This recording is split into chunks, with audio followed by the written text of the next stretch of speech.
Livi on point. KPU menemukan ada sekitar 300. Jadi daftar bacalek DPR RI yang katanya ganda. Ini adalah orang-orang yang cukup familiar di mata masyarakat. Aldi Taher ini di PBB juga, di Perindo juga, ada juga mantan Bupati Purwakarta ya, ini Deddy Mulyadi. 300 bacalek terdaftar ganda, ini di level DPR RI. Dalam konteks kegandaan, ini termasuk kegandaan yang paling besar dalam sejarah kita. Tetapi sebenarnya ada fenomena juga yang disebut dengan caleg joki. Jadi Mbak Liv ini kepala daerah, masa jabatannya itu masih agak lama, sampai akhir 2023. Kan kalau mundur sekarang, nanggung. Jadi pasang orang lain dulu. Bahkan ada yang membuka, ini yang sangat ironis, masa sih bisa KTP-nya itu tidak ada? Sanksinya apa? Langsung coret sama KPU? Saya sangat tidak setuju ya membuka lowongan menjadi caleg. Walaupun ingin memberikan kesempatan secara terbuka kepada anak bangsa terbaik, tapi yang nggak gitu juga. Hai, kembali lagi di Livi on Point. Ada kabar yang cukup mengagetkan datangnya dari KPU RI. Karena dari hasil verifikasi awal, KPU menemukan ada sekitar 300. Jadi daftar bacalek DPR RI yang katanya ganda. Jadi ganda ini bisa dapilnya ganda atau bahkan parpolnya ganda. Jadi pertanyaan kok bisa begitu? Tapi nggak cuma sampai di situ. Ada juga sekitar 80-90%. Ini kan angkanya besar banget ya. Ini bacalek DPRD yang nggak lolos tahapan verifikasi awal. Jadi pertanyaan, kenapa bisa sebegitu banyak? Ini apakah memang parpolnya kah dalam tahapan verifikasi di level parpol yang bisa dibilang asal-asalan? Atau mau cepet-cepet aja? Atau sebetulnya problemnya ada di mana? Itu yang kemudian akan kita bahas bersama dengan Mbak Titi Anggraini dari Perludem. Hai Mbak Titi, apa kabar? Baik, Alhamdulillah Mbak Livis juga sehat ya? Sehat, Alhamdulillah. Mbak Titi, pertanyaan pertama itu soal temuan KPU 300 bacalek terdaftar ganda. Ini di level DPR RI. Ganda itu bisa jadi dapilnya ganda kah? Ataukah bisa jadi mungkin parpolnya ganda? Kalau kita ingat dulu ada Aldi Taher ya, parpolnya bahkan bisa ganda. Kok bisa begitu Mbak? Ya, pertama di 2024 itu ada 580 kursi DPR yang akan diperebutkan. Ini DPR saja 580. Sementara partai politik kita kan ada 18. Nah, partai politik bisa menominasikan 100% dari kebutuhan caleg. Jadi kalau ada 580 kursi DPR, mereka boleh menominasikan 580 jumlahnya. Untuk caleg ya. Berarti kalau 581 partai kali 18 jumlahnya kan pasti akan sangat besar sekali. 5 kali 580 kali 18. Jadi akan ada ribuan ya. Kalau di 2019 lalu caleg itu jumlahnya sekitar 8 ribuan untuk DPR RI saja. Nah, jadi dari angka 300 itu kalau dilihat dari keseluruhan yang ribuan, bisa jadi persentasenya kecil begitu kalau kita menggunakan pendekatan menyederhanakan masalah. Tetapi dalam konteks kegandaan, ini termasuk kegandaan yang paling besar dalam proses sejarah kita di pemilu. Karena saya mengikuti sejak 2004 terutama intens ketika sudah proporsional terbuka ya. Sampai 2024, 300 ganda itu angka yang paling besar yang saya pernah dengar soal kegandaan. Problemnya di mana? Nah itu kembali masuk kepada persoalannya satu. Ada persoalan paling mendasar itu ya ada di partai politik. Karena untuk bisa menjadi caleg, pintu masuknya caleg DPR dan DPRD ya hanya partai politik. Jadi partai politiklah yang istilahnya bertanggung jawab sepenuhnya soal siapa yang akan dia nominasikan. Apalagi kalau kita lihat undang-undang partai kita, undang-undang pemilu kita itu menyatakan pencalekan dilakukan berbasis kaderisasi yang demokratis. Jadi mestinya kalau betul-betul basisnya itu kaderisasi, ganda itu tidak akan terjadi. Itu yang jadi pertanyaan saya. Bukannya kalau mau jadi anggota DPR RI itu harus jadi kader internal, artinya harus jadi anggota partai. Punya kartu tanda anggota. Tanda anggota. Jadi persyaratannya itu satu, dia punya KTA. Dua, dia hanya dicalonkan pada satu lembaga perwakilan saja. Apakah dia memilih DPRD, provinsi, ataukah kabupaten kota, ataukah DPR. Jadi tidak boleh tuh ada dua. Dan yang ketiga, ya hanya di satu dapil. Jadi tadi kegandaan itu sudah dibahas ya, dia bisa ganda dengan posisi lembaga perwakilan yang lebih rendah, DPR misalnya dengan DPRD, ataukah dia ganda dapil begitu. Nah, bisa juga dia ganda dengan partai lain. Lebih gila lagi. Lebih gila lagi begitu ya. Partai lain. Jadi dengan partai lain, dan tapi itu ada Ya, beberapa Aldi Taher kasusnya. buktinya salah satunya yang itu. mungkin kelihatan. Betul. Nah, jadi tadi satu. Kalau partai punya tata kelola internal yang profesional, yang modern, yang terkonsolidasi, itu pasti tidak akan lolos yang begitu-gitu. Karena syarat untuk menjadi caleg, kaderisasi itu akan dia kelola dengan baik. Tetapi Mbak Livi, problemnya ada distorsi soal pengaturan kaderisasi itu sendiri. Jadi kalau kita lihat undang-undang partai politik, memang disebutkan rekrutmen DPR, DPRD itu dilakukan berdasar kaderisasi yang demokratis. Tapi pengaturan lebih lanjutnya di ADART. Nah, ketika dia ditarik ke ranah ADART, jadi terjadi semacam domestifikasi ala partai. Partai ini ada yang menggunakan pendekatan begini, sepanjang mendukung, contoh, ekonomi kerakyatan, siapapun Anda, apapun latar belakangnya, bergabung hari ini pun dengan kami, Anda adalah kader. Nah, bahkan ada yang membuka, ini yang sangat ironis, saya sangat tidak setuju ya, membuka lowongan menjadi caleg. Walaupun ingin memberikan kesempatan secara terbuka kepada istilahnya anak bangsa terbaik, tapi ya nggak gitu juga gitu ya. Jadi mengobral begitu banget gitu. Jadi ini yang menjadi masalah. Apalagi kemudian itu dibuka ketika tahapan pemilu sudah masuk. Bisa saja misalnya langkah-langkah seperti itu dilakukan dengan partai memanggil kader putra-putri terbaik bangsa untuk bergabung dengan partai dan menjadi kader partai menuju 2024, dan itu dilakukan jauh-jauh hari.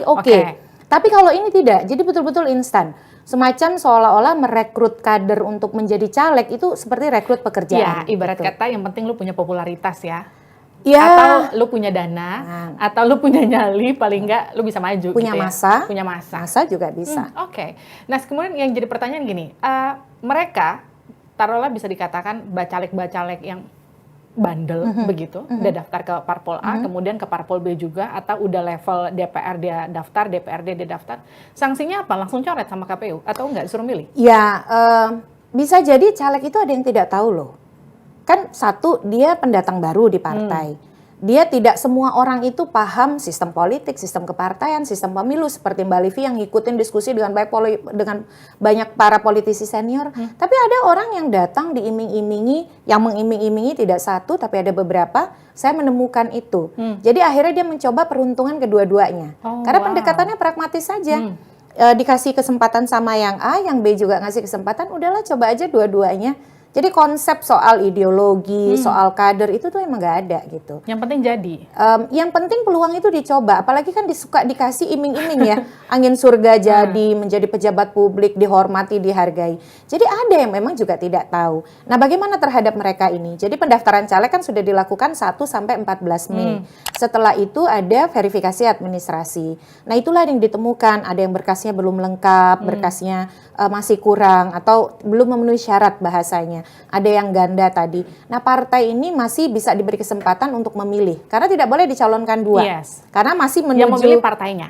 Yang memilih ya, karena yang menominasikan peserta pemilu adalah partai politik, jadi hanya partai politik yang bisa mengubah itu. Tetapi menurut saya, sayangnya KPU itu tidak mengekspos partai apa yang ganda. Di gandanya itu karena, maksudnya langsung saja kegandaan DPR dengan DPRD, contoh ya, partai ini dengan partai ini. Taruhlah misalnya partai Blimbing, paling banyak. Betul. Bagi saya sih itu bukan bagian. Kenapa nggak dirilis aja ya? Nah itu dia, karena kan ini proses yang harusnya terbuka, transparan. Sehingga partai itu serius berbenah. Karena kalau itu tidak diumumkan, seolah-olah itu dianggap sebagai, ya ini masih ongoing proses, bukan data final. Nanti kita akan revisi lagi, tapi jangan gitu dong. Jangan seru waktu pas selebrasi pendaftaran ke KPU aja, rame-rame, bikin cara yang unik-unik, tapi ternyata pas diverifikasi gagal total. Nah ini akuntabilitas itu sebenarnya derajatnya harus lebih tinggi ya. Bagi saya sih, kalau kita sekedar menunggu di ujung, kita tidak tahu proses, kemauan untuk berbenah, kemauan untuk serius, itu akan lambat datangnya. Mbak Titi, 80-90% ini nggak lulus verifikasi awal. Biasanya problem apa yang bikin mereka nggak lulus verifikasi awal? Bisa dari partainya, bisa dari calegnya, bisa juga faktor KPU-nya, satu dari partai. Kemarin itu memang ada dinamika terkait sistem pemilu, mau buka, mau tutup. Jadi itu juga caleg tuh wait and see gitu ya. Partai juga wait and see, karena kenapa? Penempatan caleg itu kan sangat menentukan posisi potensi kemenangan, potensi keterpilihan. Jadi Satu, partai juga berlaku menunggu kepastian sistem pemilu, itu ada pengaruhnya. Tapi yang kedua tadi ya memang konsolidasi internalnya tidak solid, tidak profesional. Jadi pengawalan kepada caleg untuk memenuhi persyaratan tidak optimal. Selain juga ada faktor dari sisi regulasi, persyaratan menjadi caleg kita tuh sangat administratif. Banyak sekali dokumen yang harus dipenuhi. Legalisir ini, legalisir itu, keterangan sehat, bukan hanya jasmani, ada juga rohani, harus ada surat keterangan pengadilan dan lain sebagainya. Itu tidak mudah dan tidak murah. Itu juga ada kontribusi ya. Jadi kita itu salah satu pemilu dengan pendekatan rezim administrasi yang sangat ketat. Yang ngejelimet. Yang ngejelimet, benar sekali. Jadi itu kita juga kadang-kadang saya simpati ya, terutama dengan caleg perempuan. Kadang-kadang di tempat daerahnya tidak ada rumah sakit yang bisa mendapatkan persyaratan itu, dia harus pergi ke kota lain dan itu butuh biaya. Nah yang kedua ya tadi ya, partai saya kira kurang mengawal nih calegnya. Jadi merasa, kan nanti juga masih ada masa perbaikan, tunggu aja masa perbaikan. Jadi upaya untuk perform menunjukkan kemampuan profesional mengelola para caleg itu tidak sepenuhnya diperankan. Berarti ini kan kalau dari data nih, dari puluhan yang terdaftar ganda itu paling banyak di 2 provinsi itu. Kenapa? Ya bisa jadi memang calegnya paling banyak, karena kursi yang diperebutkan juga banyak. Yang kedua itu ya tadi mengurus persyaratan-persyaratan, legalisir ini, legalisir itu tidak gampang. Ya, yang ketiga tuh bisa jadi juga tadi, nanti juga ada masa perbaikan kan, masih BMS nih, masih belum memenuhi syarat, masih bisa diperbaiki di masa perbaikan, sampai 9 Juli nih perbaikannya. Setelah itu ya mereka rata-rata begitu, jadi masih ada kurang. Contoh kalau dia S3, kalau dia S3 maka dia harus ada legalisir S1, S2, S3, SMA, S1, S2, S3. Karena kan persyaratan minimal jadi caleg itu SMA. Jadi dia harus ada legalisirnya. Tiba-tiba S2-nya belum terlegalisir, berarti kan masih belum memenuhi syarat. Lalu kemudian yang unik nih, masa sih bisa KTP-nya itu tidak ada? Itu kan disebut oleh Pak Idam ya, di dalam beberapa pernyataan KTP-nya tidak ada, KTP elektroniknya gitu, tidak diunggah, kan harus semua diunggah lewat Sipol. Nah, menurut saya kalau itu bukan belum memenuhi syarat, harusnya dari awal itu pendaftarannya tidak diterima. Kan harusnya kalau mau diterima pendaftarannya, dokumennya harus lengkap begitu ya. Masalah dia memenuhi syarat tidak, itu belakangan. Jadi saya kira kontribusi KPU juga ada terkait dengan memastikan keterpenuhan dokumen itu dari awal. Termasuk yang soal ganda tadi. Kalau teknologi informasinya didesain dengan betul-betul optimal, mestinya kegandaan itu bisa langsung dideteksi ketika dia input awal. Nah, ini yang kemudian jadi pertanyaan saya. Kalau yang tersorot ini adalah orang-orang yang cukup familiar di mata masyarakat, Aldi Taher, ini di PBB juga, di Perindo juga, ada juga mantan Bupati Purwakarta ya, ini Deddy Mulyadi, ini kan juga terdeteksi ganda di Golkar dan di Gerindra. Ini kan 2 orang yang tersorot publik. Artinya sebenarnya ngecek ketika dia majukan datanya di Golkar, Gerindranya masih naik nggak? Atau misalnya di PBB, Perindonya kok bisa naik? Itu kok apalagi yang nggak terdeteksi sama masyarakat atau yang nggak familiar? Gimana bisa sih? Itu kan semua dokumen input itu atau memasukkan dokumen itu via teknologi. Namanya Sistem Teknologi Informasi Pencalonan atau SILON, bukan Sipol, SILON. Itu yang tadinya harus terdeteksi dari awal. Mestinya kan kalau teknologinya oke, dari awal dia input data, kan NIK tuh basisnya ya. Selain nomor KTA juga ada nomor induk kependudukan. Kenapa nggak ke screening dari awal ya? Harusnya kan ke screening dari awal, jadi ada alertnya gitu. Jadi partai itu sadar dari awal dan sama-sama bisa berbenah. Tapi kan itu tidak ya teknologinya. Yang kedua, Mbak Livi, ini juga jadi catatan bagi KPU. Sampai hari ini kan kita belum dipublikasikan siapa saja sih yang didaftarkan partai menjadi caleg. Alasannya karena datanya belum data yang end product begitu ya. Belum data akhir ya, masih bisa direvisi ya. Betul. Nah problemnya adalah justru transparansi itu konsepnya nggak begitu. Nggak cuma di ujung, transparansi konsepnya itu adalah transparan juga bisnis prosesnya. Jadi kita bisa ngecek bersama ya. Betul, dari awal. Jadi kalaupun memang partai masih bisa mengganti, merevisi, setidaknya itu harus ditampilkan dari awal. Saya yakin nih, kalau kontrol publik itu diberikan dari awal, akses publik diberikan dari awal, partai itu nggak akan main-main kok. Tapi gini, ini karena waktu pendaftarannya yang begitu sempit, Mbak Titi, dengan kemudian kita katakan kan parpolnya sekarang makin banyak, waktunya makin sempit, mereka makin bersaing satu sama lain kan. Kita juga pernah ngobrol sama beberapa bacalek artis yang memang mereka mengakui mereka itu dirayu kanan kiri, nggak cuma sama satu partai politik. Problemnya itu kah? Kalau waktu sempit pendaftaran 14 hari itu tanggal 1 sampai 14 sama aja dari pemilu ke pemilu dari durasi pendaftaran. Kalau makin pragmatis iya. Jadi dalam artian begini, berusaha untuk mengajak figur-figur yang bisa menjadi pendulang suara iya. Itu terlihat sekali, makin terlihat ke sini. Jadi itu yang saya kira ikut mempengaruhi soal kelengkapan dokumen. Termasuk ada kontribusi juga dari KPU. Apa itu kontribusinya? Di peraturan KPU tentang pencalonan itu ada namanya pasal 66, pasal 81, 82. Di situ disebutkan bahwa bahkan sampai menjelang DCT, caleg itu masih bisa diganti nomor urut dan dapilnya. Nah, bisa saja itu juga ikut mempengaruhi kan orang karena masih bisa diganti, masih belum firm dia mau kemana, mau apa. Siapa tahu kalau di partai A dia bisa dapat nomor urut 5, partai B nomor urut 2. Ya, gitu. karena masih dibuka peluang itu gitu. Jadi saya kira satu pragmatisme ya persoalannya lagi-lagi kalau saya ya bukannya saya tidak suka partai, tetapi partai itu adalah perahu satu-satunya orang bisa menjadi caleg DPR, DPRD. Jadi kalau ditanyakan problemnya ada di mana, mestinya di rumah besar itu yaitu partai politik. Ini mungkin nggak sih karena memang pemilunya serentak. Jadi kemungkinan mereka untuk yang kayak tadi Mbak Titi bilang, asal yang penting jadi. Mau dari DPRD, mau dari DPR, mau jadi atau misalnya nanti kepala daerah kah atau apapun itu, yang penting pokoknya jadi pejabat di tahun 2024 gitu. Dari 2004 DPR, DPRD itu sudah serentak. Kejadian ganda juga ada. 2009 juga ada kejadian ganda. Tetapi kemudian semakin ke sini, terutama tadi betul sekali analisisnya Mbak Livi. Ketika pilkada juga dibarengkan di tahun yang sama kan ada irisan nih kepala daerah masa bisa jabatan. Jadi yang mau maju kepala daerah sekarang masih terdaftar jadi bacalek DPR. Nah, ini ada beberapa sekitar 40-an kepala daerah yang mundur untuk menjadi caleg, yaitu data dari Kemendagri. Tetapi sebenarnya ada fenomena juga yang disebut dengan caleg joki. Jadi Mbak Liv ini kepala daerah, masa jabatannya itu masih agak lama, sampai akhir 2023 misalnya. Kan kalau mundur sekarang nanggung, sayang begitu ya mengajukan pengunduran diri. Jadi pasang orang lain dulu. Nanti orang lainnya mundur di tengah dan masuk. Ketika misalnya sudah kan tadi boleh ganti nomor urut dan dapil kan, karena asal sepersetujuan ketum dan sekjen. Itu salah satu bentuk yang sebenarnya problem dari demokrasi internal partai kita. Kalau partai itu betul-betul demokratis, perilaku seperti itu tidak dijalankan. Karena kenapa? Itu kan sebenarnya sama saja kita tidak menerapkan prinsip jujur. Ya enggak? Kita bermain-main dengan persyaratan, kita bermain-main dengan pencalekan. Tapi siapa sih yang sampai ke titik itu? Mbak Titi kan jarang.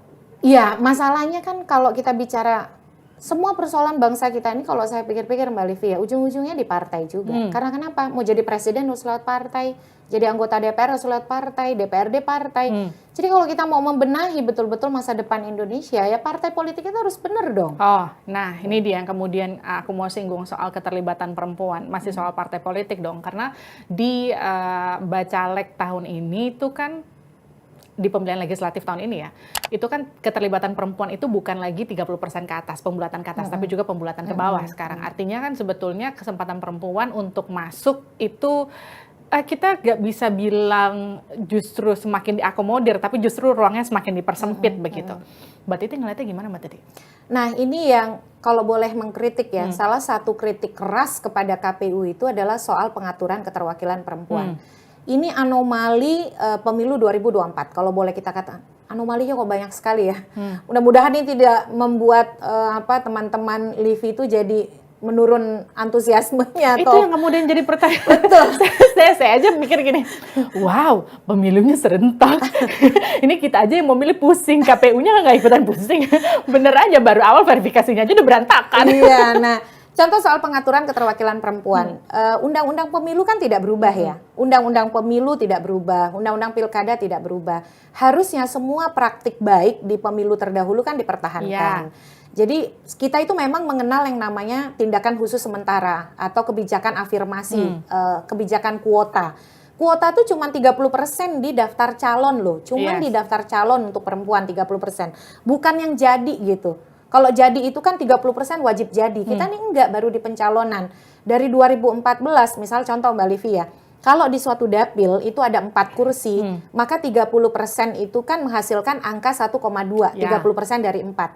Dari sejak 2014, 30% dari 4 hasil pengaliannya 1,2 itu dibulatkan ke atas. Jadi kalau ada 4 kursi diperebutkan, maka harus ada minimal 2 orang perempuan caleg. Karena undang-undang mengatakan daftar bakal caleg memuat paling sedikit 30% keterwakilan perempuan. Jadi lebih boleh, kurang jangan. Nah KPU sekarang tuh enggak. Jadi kalau hasil pengalian 30%-nya dari 4 kursi itu 1,2 dibulatkan ke bawah. 1 dari 4 itu kan artinya 1,2 jadi 1 kan. 1 dari 4 itu kan artinya hanya 25%. Makanya kami hitung-hitung untuk kursi DPR RI saja, dampak dari kebijakan yang membulatkan ke bawah, yang mengakibatkan kurang dari 30% itu membuat perempuan di angka hampir 700 orang kehilangan kesempatan untuk menjadi caleg. Ini karena memang juga dimanfaatkan sama partai politiknya juga. Memang untuk kemudian, inisiasinya dari partai Yes, dan cuma maksudnya- KPU kemudian Yes. mengekor begitu. Ini jadi yang memang disayangkan diamini gitu. satu persatu ya. Jadi ke tingkat partisipasi perempuan di legislatif juga akan semakin rendah begitu ya. Kalau rendah saya belum bisa pastikan, tetapi kemudian memberikan impresi bahwa ini menjadi pukulan untuk gerakan perempuan, iya. Karena kenapa? Mestinya kan 2024 kita udah nggak ngomongin soal kebijakan afirmasi, betul nggak? Kita udah nggak ngomongin kuota-kuota lagi, karena sudah istilahnya the quota is in there gitu ya. Kuota tuh udah di situ gitu. Kita udah ngomongin soal levelnya tuh naik, bagaimana memenangkan perempuan. Nah sekarang kita tuh mundur lagi, harus mempertahankan kebijakan supaya lebih pada pro perempuan. 25 tahun reformasi loh, Oke. masih ngomongin sifatnya yang kebijakan. Jadi 2024 itu kalau ini terbiarkan, bisa saja kemudian menjadi pemahaman di kepala publik, ya keterwakilan perempuan tuh nggak penting-penting amat gitu. Nah kalau kemudian ini lolos pemahaman ini, dan kemudian terbiarkan, ya bisa jadi makin sulit bagi perempuan untuk dapat kursi gitu. Oke. Mbak Titi, ini pertanyaan terakhir buat Mbak Titi. Mbak Titi membayangkan pemilu 2024 itu akan berlangsung kayak apa? Ini pemilu yang, saya ngikutin pemilu dari 99 ya. Ada 2 pemilu yang bikin saya deg-degan soal proses dan hasilnya. 2009 dan yang sekarang 2024.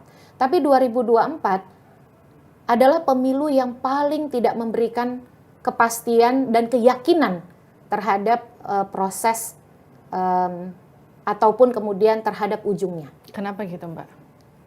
Awal Saya jadi nanya verifikasi lagi partai nih. politik Verifikasinya aja udah berantakan di awal ya. sudah berhembus soal isu kecurangan dan itu dikonfirmasi oleh DKPP sampai ada yang disanksi. Pembuatan peraturan KPU-nya, peraturan KPU pencalonan sekarang sedang 2 diuji di Mahkamah Agung. 1 soal pencalonan keterwakilan perempuan, 1 soal pencalonan mantan terpidana yang di korupsi. Harusnya 5 tahun jeda, bisa kurang dari itu. Belum lagi kesimpang siuran soal sistem pemilu dan lain sebagainya. Belum lagi misalnya statement yang agak kontroversial, cawe-cawe dan lain sebagainya. Jadi kita tuh akhirnya nggak fokus ke politik gagasan, nggak fokus pada politik program. Kita lebih senang dengan kontroversi. Karena terlalu banyak problem ya. Nah itu dia. Dan masalahnya penyelenggara pemilunya juga menjadi bagian dari lingkaran masalah itu. Ayo, yakinkan kami lah untuk memilih di 2024. Kira-kira gitu nggak ya? Kalau memilih itu masyarakat Indonesia tidak perlu diyakinkan. Masyarakat Indonesia itu one of the most loyal voters in the world. Iya. Kita memilih sukarela, angka partisipasi bisa 81%. Tapi Mbak Titi juga ngelihat angka partisipasi di 2024 akan juga sama? Kalau saya tidak khawatir pada angka partisipasi karena bisa digerakkan oleh banyak hal. Digerakkan oleh polarisasi, digerakkan oleh misalnya dukungan yang sangat emosional kepada kandidat. Kita kan nggak mau itu ya. Bagi saya yang paling penting itu, 1, pemilih itu sadar bahwa suara dia harus diproteksi dari kecurangan. Suara dia jangan dimanipulasi. Dia sebagai pemilih dan suaranya jangan sampai termanipulasi. Dan yang kedua, pemilu nggak boleh diselenggarakan oleh pihak yang curang. Nah, saya kira Pak Jokowi juga penting untuk meninggalkan legacy terbaik ya. Karena pemilu 2024 itu pemilu di akhir masa jabatan beliau. Mestinya dia menjadi salah satu peninggalan demokrasi terbaik dari presiden kita saat ini. Makanya saya kira kita 7 bulan ya, 8 bulan menuju Februari 2024. Kalau mau berbenah, berbenahnya itu nggak bisa setengah-setengah. Ya, berbenahnya harus total. Betul. Semangat buat KPU, semangat juga buat partai politik. Kira-kira Mbak Titi. Harapannya nih caleg ganda, caleg yang masih banyak BMS itu akan lebih mudah dimonitor dan memberi efek jerah supaya berbenah kalau KPU-nya meningkatkan transparansi dan keterbukaan akses pada data. Oke, kira-kira itu ya. Terima kasih Mbak Titi Anggraini telah bergabung bersama saya di Live On Point. Itu dia tadi perbincangan saya sama Mbak Titi Anggraini. Sedikit soal problematika pemilu. Kenapa saya bilang sedikit? Karena pasti masih akan banyak problem. Tapi kita nggak berharap itu ya.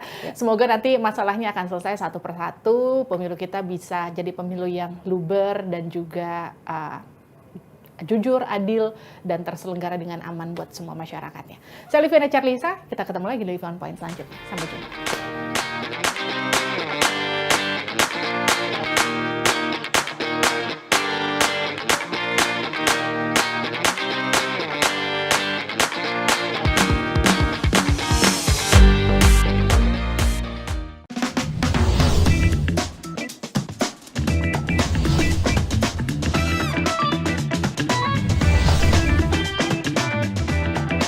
Living on Point.